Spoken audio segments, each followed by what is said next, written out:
1922ஆம் ஆண்டு எகிப்தின் பாலைவனத்தில் ஒரு பிரிட்டிஷ் ஆய்வாளர் பழமையான பிரமிட்களின் மர்மத்தை ஆராய்ந்து கொண்டிருந்தார். அவர் பெயர் ஹோவர்ட் கார்ட்டர்.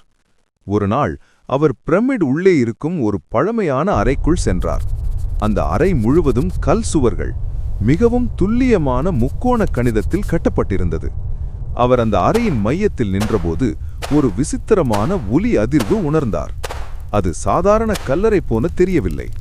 அவர் தனது குறிப்பேட்டில் எழுதினார், இந்த கட்டிடம் ஒரு கல்லறை மட்டுமல்ல, இதில் மறைந்த அறிவியல் இருக்கிறது. அதே நேரத்தில் இந்தியாவில் சித்தர் மரபை ஆய்வு செய்த சில அறிஞர்கள் போகர் சித்தர் பாடல்களை படித்துக் கொண்டிருந்தார்கள். அந்த பாடல்களில் ஒரு வரி இருந்தது, முக்கோண அமைப்பில் சக்தி மேலே எழும். பிரமிடின் வடிவத்தை பார்த்தால் அடியில் பெரிய அடிப்படை, மேலே செல்ல செல்ல குறையும் அமைப்பு, முடிவில் ஒரு உச்சி.